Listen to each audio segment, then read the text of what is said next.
Welcome to Medify. Today we will discuss pathology. So we are discussing general pathology. In general pathology, today the topic is intracellular accumulation.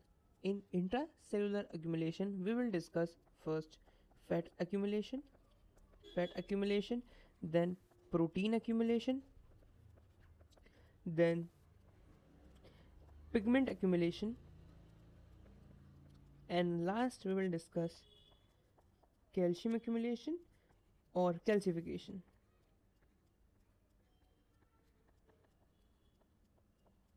Calcium accumulation or calcification. So let's first discuss fat accumulation.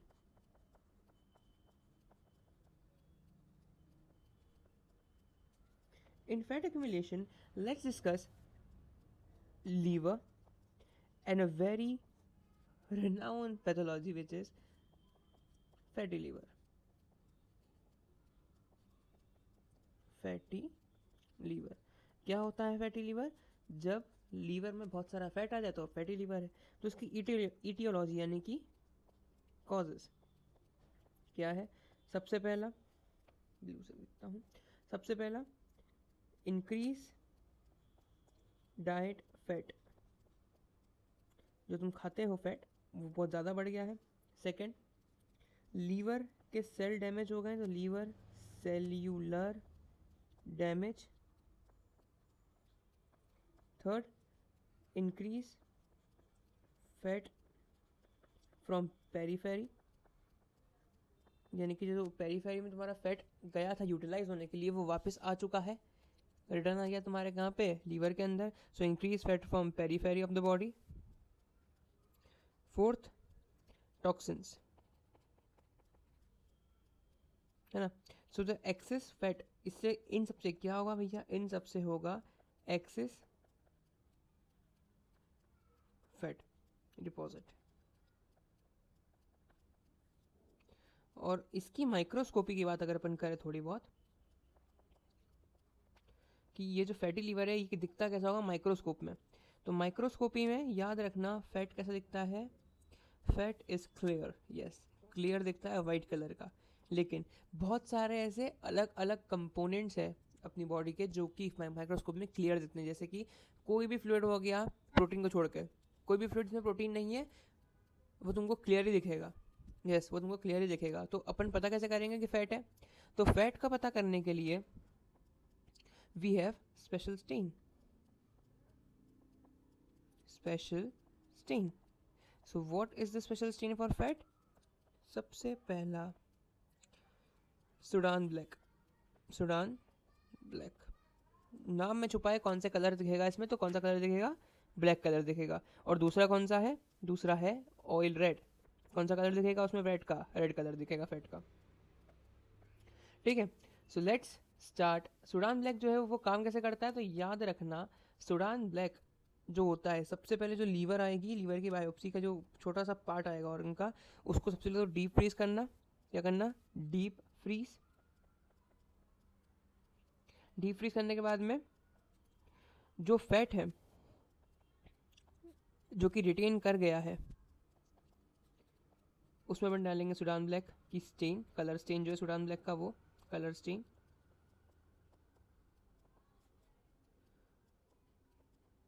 को अपन inject करेंगे। क्या करेंगे? Inject. और जो fat की जगह है वो अपने को कैसी दिखेगी? ब्लैक दिखेगी। याद रखना फैट जहाँ पे होता है अपने को व्हाइट को दिखता है, क्योंकि फैट जो होता है वो फ्लरिश हो जाता है उस जगह से, तो वो जगह खाली हो जाती है, तो उसको अपने को क्लियर दिखती है। और दूसरा जो दूसरे कंपोनेंट से जो क्लियर दिखते हैं उनका बेसिस भी यही है। तो फैट को वो रिटेन ना होने से रोकने के लिए अपने पास है colour stain which is Sudan black. इसको इंजेक्ट करते फैट के अंदर तो वो प्रोसेस में रोक देता है उसको। ठीक है, तो लीवर में समझ में आ गया कि सुडान ब्लैक क्या होता है, ये क्या होता है।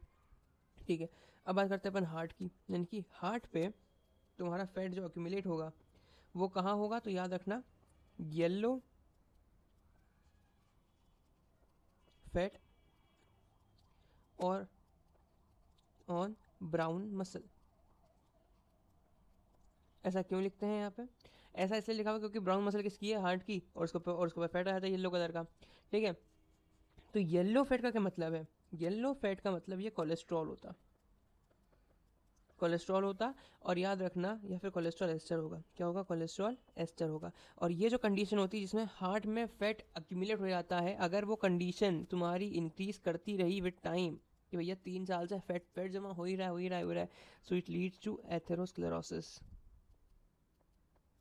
यही तो उसका रूट कॉज है, डिपोजिशन ऑफ एक्सेस फैट या फिर accumulation of excess fat in the blood vessels. तो वही अपन ने बात करी एथेरोस्क्लेरोसिस, स्पेलिंग देख लेना। ठीक है, उसके बाद अपन शुरू करते हैं are next which is protein accumulation. तो आओ अपन देखें प्रोटीन अक्यूमुलेशन। अब प्रोटीन कहाँ का स्टोर होगा? तो सबसे पहले तो तुमको एक बात बता दूं, प्रोटीन अक्यूमुलेशन में एक बॉडी फॉर्म होती है, इसको मत भूलना, पैथोलॉजी में बहुत इंपॉर्टेंट है कि प्रोटीन अक्यूमुलेशन में एक बॉडी फॉर्म होती है, इसको अपन बोलते हैं रसल बॉडी। क्या बोलते हैं?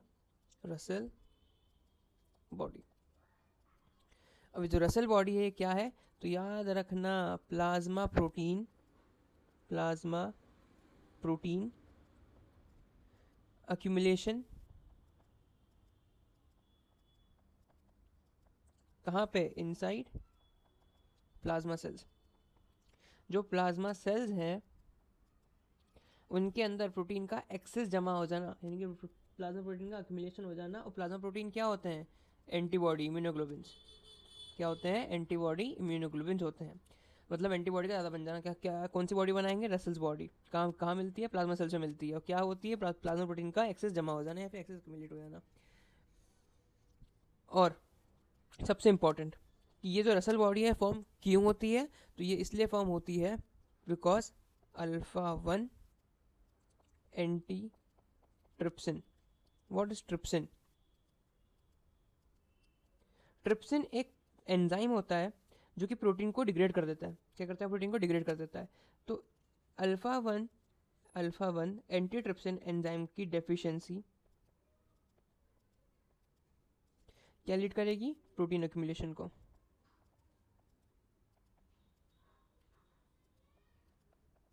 प्रोटीन अक्यूमुलेशन को लीड करेगी। Then next is hyaline. Hyaline में क्या होगा? याद रखना, हाइलिन जो होती है वो पिंक दिखती है माइक्रोस्कोपी में, लेकिन उसका कंटेंट अभी तक पता नहीं कि इसमें प्रोटीन ही है। इंपॉर्टेंट है कि हाइलिन क्या है? एक कार्टिलेज है। ठीक है, अब तक ये माना जाता था हर्शमोन के 6th एडिशन तक ये है कि हाइलिन कार्टिलेज के अंदर प्रोटीन है, लेकिन अभी तो 9th एडिशन आने वाला है। ठीक है, अभी 8th चला है, अगले साल 9th आ जाएगा। तो उसमें क्या है? उसमें ये है कि it is not protein, it is some other substances, यही लिखा हुआ है, विच डिराइव्ड लाइक प्रोटीन और प्रोटीनॉइड, ये स्टेटमेंट है। ठीक है, तो क्या करना, बस ये इन्फॉर्मेशन इसको याद रख लो। उसके बाद आता है अपना ग्लाइकोजन की कहानी। ग्लाइकोजन की कहानी शुरू करते हैं। आओ, जब ज़्यादा ग्लाइकोजन जमा हो जाए अपनी बॉडी के, अपनी लीवर के अंदर, तो वहाँ पे पिंकिश से वो चले जाता है क्लियर होने में। पिंकिश से क्या दिखता है? क्लियर दिखता है माइक्रोस्कोपी में। जब लीवर की बायोप्सी होती है तो पिंकिश से क्लियर हो जाता है जब ज़्यादा ग्लाइकोजन जमा हो जाता है अपनी बॉडी में, लीवर में से। अब आती है मेन कहानी प्रोटीन एक्यूमुलेशन की। वो भी कहाँ होता है? वो भी लीवर में होता है।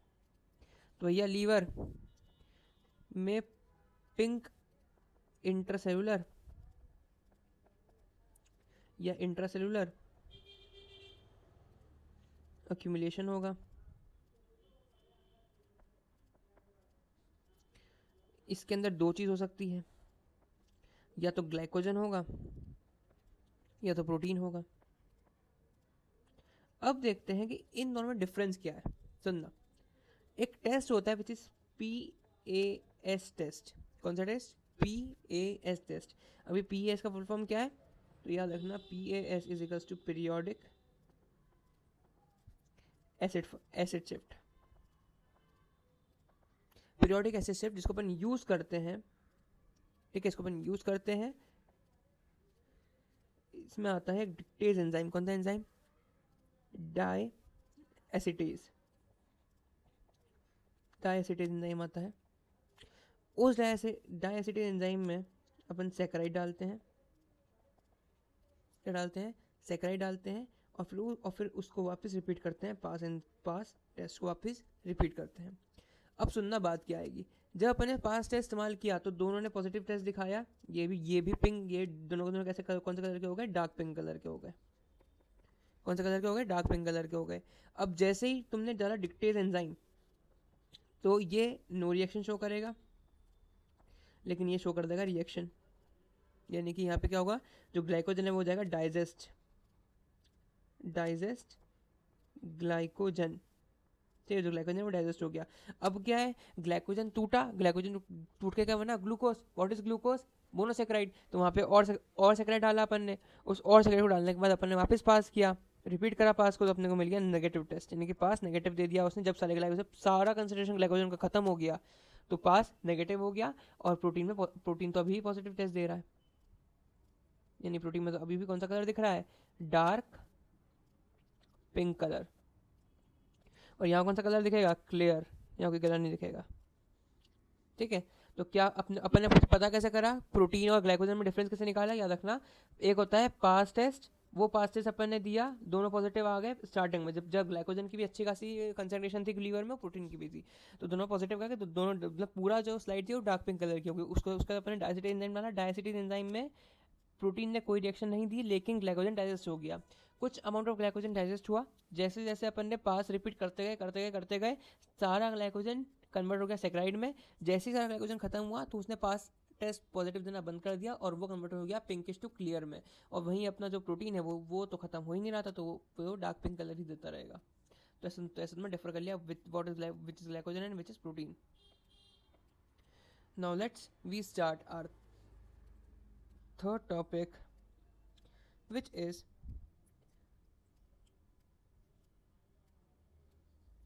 pigment accumulation.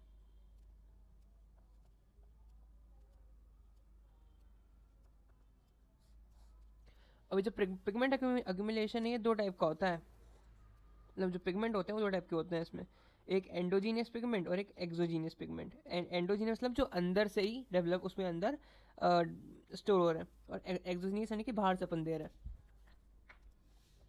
Exogenous pigment. तो जो एंडोजीनियस पिगमेंट है उनमें सबसे पहला आता है लाइपोफिशन,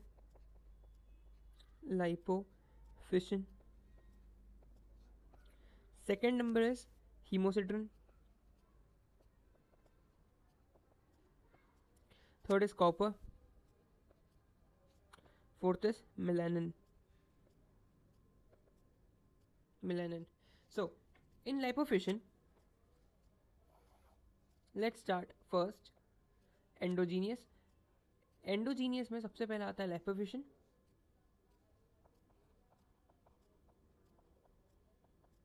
अभी लाइपोफिशन की कहानी क्या है, तो याद रखना लाइपोफिशन कॉज करता है ब्राउन एट्रोफी। क्या कॉज करता है, ब्राउन एट्रोफी। ये ब्राउन एट्रोफी क्या होती है, व्हेन देयर इज एक्सेस, क्या हो गया, हाँ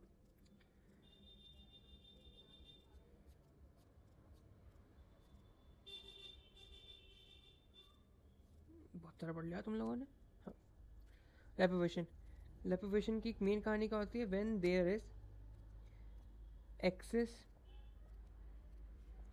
डिपोजिशन, क्या हो रहा, excess deposition of lipofuscin in heart, it leads to brown atrophy. So remember it, important है, ठीक है। लाइपोफिशन क्या करता है, लाइपोफिशन जो होती है, और वो इम्पोर्टेंट ये है कहाँ मिलता है लाइपोफिशन, तो ये हमेशा ध्यान रखना, peri oblique para nuclear spaces में,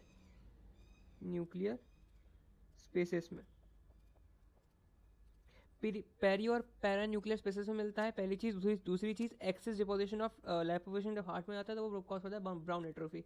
इसके बाद इससे ज़्यादा तुमको लिखने की जरूरत भी नहीं है इसमें। उसके बाद में लेट्स स्टार्ट मिलेनिन। तो मिलेनिन जो होता है, मिलेनिन डिफ्यूज होता है all over, melanin diffuses all over. Skin and hair follicles, मतलब बालों का रंग तक चेंज कर देता है, ज़्यादा हो जाएगा तो ब्लैक, पूरा ब्लैक कर देगा।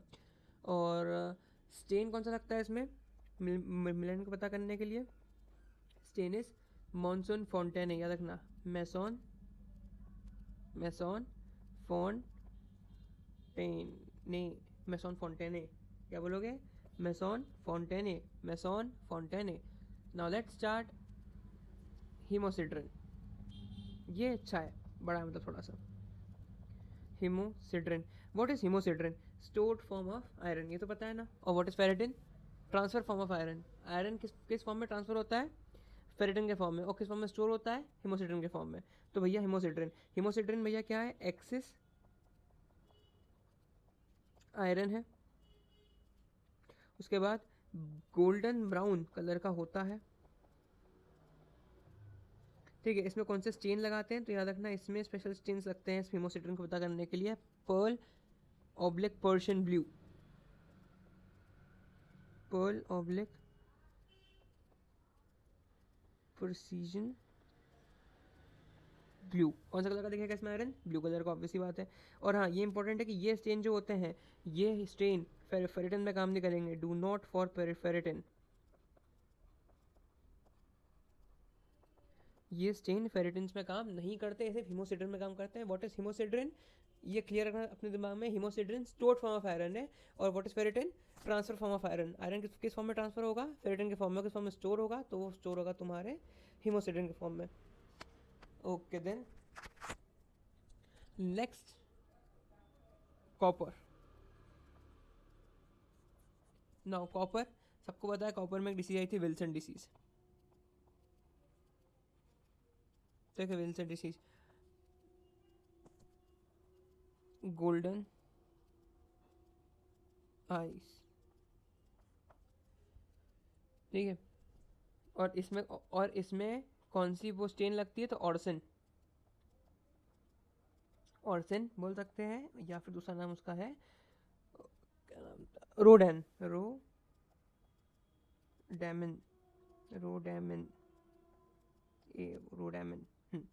भैया ये हो गया। अब एक छोटी सी बात याद रखना कि लंग में, है ना, लंग में क्या होगा? लंग में जब भी अपन पर्ल टेस्ट या पर्ल जैसे स्ट्रक्चर मिलते हैं अपने को, पर्ल्स वो नहीं थी, मोती से स्ट्रक्चर मिलेंगे। हार्ट में फेलियर हो जाता है,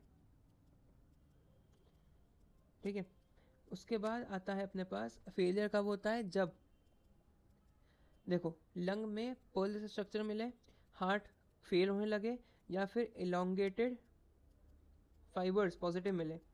इलोंगेटेड फाइबर्स दोनों में, लंग और हार्ट दोनों में फाइबर्स पॉजिटिव मिले, तो समझ लेना क्या लगा? एबेस्टोसिस। क्या होगा? एबेस्टोसिस। इलोंगेटेड फाइबर्स मिले, तो ये एक चीज़ समझ लेना कि ये किसको वो कर रही है? सिंबलाइज एबेस्टोसिस।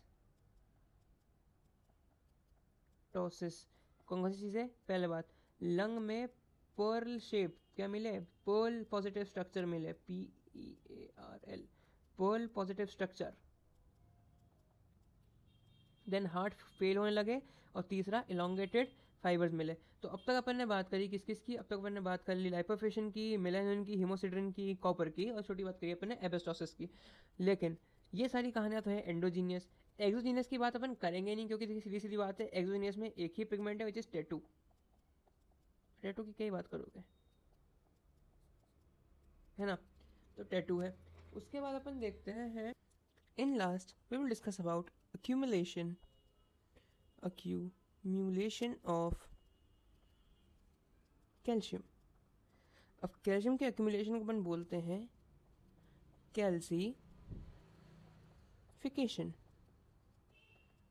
और जो कैल्सिफिकेशन नाम की चीज़ है, ये बहुत ही अलग सी चीज़ है। देखो, ये होती है दो टाइप की, एक होती है डिस्ट्रॉफिक और एक होती है मेटास्टैटिक। कैसी होती है? Metastatic. So let's discuss a little about metastatic.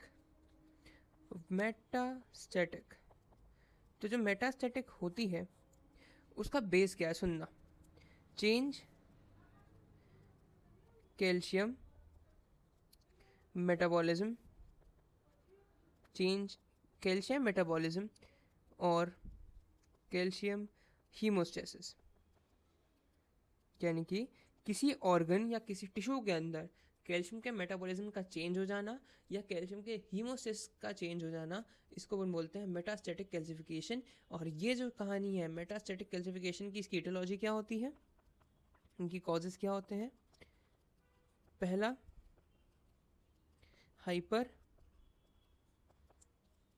Parathyroidism,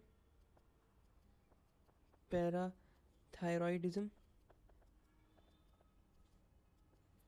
second, chronic kidney disease, chronic kidney disease. और तीसरी है bone resorption, bone resorption.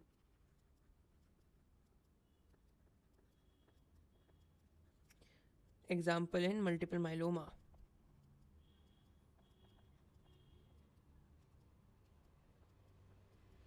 Example in multiple myeloma. याद रखना मेटास्टैटिक कैल्सिफिकेशन में जो कैल्शियम है उसका एक्यूमुलेशन कहाँ कहाँ होता है, तो सबसे इम्पॉर्टेंट है मेटास्टैटिक कैल्सिफिकेशन में जो कैल्शियम आयन है इसका डिपोजिशन होता है लंग में, देन किडनी में, उसके बाद जीआईटी में और न्यूरोट्रांसमीटर्स में भी। उसका होगी वैसी बात है, कैल्शियम खुद न्यूरोट्रांसमीटर है तो उसमें भी कुछ इफेक्ट देगा वो। सो कैल्शियम डिपॉजिट होता है लंग में, तो वो तो मोस्ट कॉमन होता है, ठीक है। लेकिन ये सिम्प्टोमेटिक भी होता है, याद रखना, बट अ सिम्प्टोमेटिक, यानी सिम्टम शो करेगा ये डिपॉजिट होगा तब, सिम्प्टोमेटिक, ठीक है। उसके अलावा किडनी में होगा तो भैया वो कॉज कर देगा स्टोन्स, ये किडनी स्टोन हो जाएंगे तुमको। जीआईटी में होगा तो सॉल्ट फॉर्मेशन कर देगा, सॉल्ट फॉर्म हो जाएगा तुम्हारी इंटेस्टाइन में। और न्यूरोट्रांसमीटर एनटी में क्या होगा, अगर कैल्शियम ही नहीं होगा तो एपिनेफ्रिन, जो एपिनेफ्रिन है वो तुम्हारी, या कोई भी एड्रेजेनिक ड्रग्स जो है वो निकल ही नहीं पाएगी तुम्हारी न्यूरोट्रांसमीटर में, यानी कि प्री सिनेप्टिक से पोस्ट सिनेप्टिक में निकल ही नहीं पाएगी। तो इससे तुमको क्या हो जाएगा, तुमको हो जाएगा साइकोलॉजिकल डिसऑर्डर, साइकोलॉजिकल डिसऑर्डर्स भी हो सकते हैं, एटेक्सिया हो सकता है, ठीक है। और नेक्स्ट है dystrophic calcification. Dystrophic calcification, dystrophic calcification क्या होता है, तो याद रखना डिस्ट्रॉफिक कैल्सिफिकेशन जो होता है, the calcification take place at two places. अभी दो प्लेसेस कौन सी है, तो याद रखना भैया दो प्लेसेस हैं, एक डीजनरेटेड टिश्यू और डेड टिश्यू, मतलब जो टिश्यू खत्म हो चुके हैं या खत्म होने वाले हैं, ठीक है। तो वो इन दो टिश्यूज में होती है, जैसे कि सबसे पहला कार्डियक टिश्यू, डीजनरेटेड में आता है cardiac tissue. Second, blood vessels, और ब्लड वेसल में क्या बोलते हैं इसको, मोंकी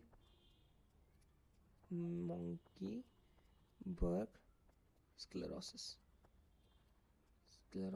बोलते हैं, जब तुम्हारा कैल्शियम एक्यूमुलेट हो जाएगा ब्लड वेसल्स में। हाँ, उसके बाद आता है डेड टिश्यू। कौन से डेड टिश्यू में तुम्हारा ब्लड बॉडी वो कैल्शियम डिपॉजिट होता है, तो याद रखना pulmonary carcinoma of thyroid, pulmonary carcinoma thyroid में होता है, ये डेड टिश्यू में जाता है, क्योंकि कार्सिनोमा क्या, ट्यूमर है, ट्यूमर कौन से लिविंग टिश्यूज है। और इम्पोर्टेंट है क्या, ये देखना, ये तुम्हारा थायराइड है। अब ये जो है ना, यहाँ पे एक होती है समोमा बॉडीज, कौन सी बॉडीज, समोमा बॉडीज होती है। अब ये बॉडी क्या होती है ये सुनना, ठीक है, इंपॉर्टेंट है कि ये बॉडी होती क्या है। अब जो थायराइड्स है उसमें होते हैं विलाय, ऐसे करके विलाय होते हैं, ठीक है, क्या होते हैं, विलाय होते हैं। कहाँ होते हैं, जो पेपिलरी मसल्स होती है उसके अंदर ऐसे पेपिलाज बने हुए होते हैं, ठीक है। तो पेपिलाज में एक ब्लड वेसल होती है जो कि सेंटर में जो कि सेंट्रली प्लेस होती है। कौन सी प्लेस होती है, सेंट्रली प्लेस एक ब्लड वेसल होगी, ठीक है। तो इसमें तुम एक चीज़ नोटिस कर रहे हो, कि यहाँ पे इस पॉइंट पे कोई भी ब्लड नहीं पहुँच पा रहा है, ठीक है।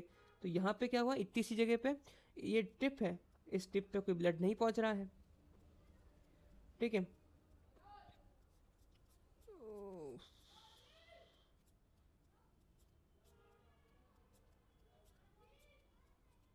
हाँ, तो जो टिप है, इस टिप पे कोई भी ब्लड नहीं पहुँच रहा है, तो लेस ब्लड सप्लाई, कौन C supply, late blood supply, तो कॉज करेगा इश्चीमिया। अब जो इश्चीमिया कॉज हो रहा है तो वो नेक्रोसिस कर देगा, यानी कि नेक्रोस कर देगा, सेल डेथ कर देगा, नेक्रोस, है ना। अब जब वो नेक्रोस हो जाएगी तो ये बन गया डेड टिश्यू, डेड में आ जाएंगे कैल्शियम, डिस्ट्रॉफिक कैल्सिफिकेशन, और वो डिस्ट्रॉफिक कैल्सिफिकेशन लीड करेगा समोआ बॉडीज को। तो ऐसे थायराइड में, थायराइड ग्लैंड के अंदर जो पेपिलरी मसल्स होती है, उन पेपिलरी मसल में ऑक्सीजन नहीं पहुंच पाती तो नेक्रोसिस होता है, नेक्रोसिस से डेथ होती है, उससे तुम्हारा कैल्शियम उसमें आता है और डिस्ट्रॉफिक कैल्सिफिकेशन से फॉर्म हो जाती है psammoma bodies, psammoma bodies form हो जाती है, ठीक है। कौन सी बॉडीज, समोमा बॉडीज फॉर्म हो जाती है।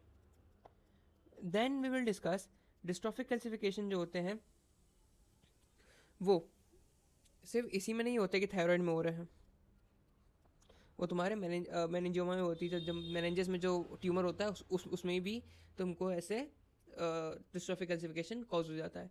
नाउ माइक्रोस्कोपी देखते हैं अपन, थायराइड में होता है और कहाँ होता है, पहला थायराइड कार्सिनोमा और दूसरा मेनिंजियोमा, मेनिंजियोमा,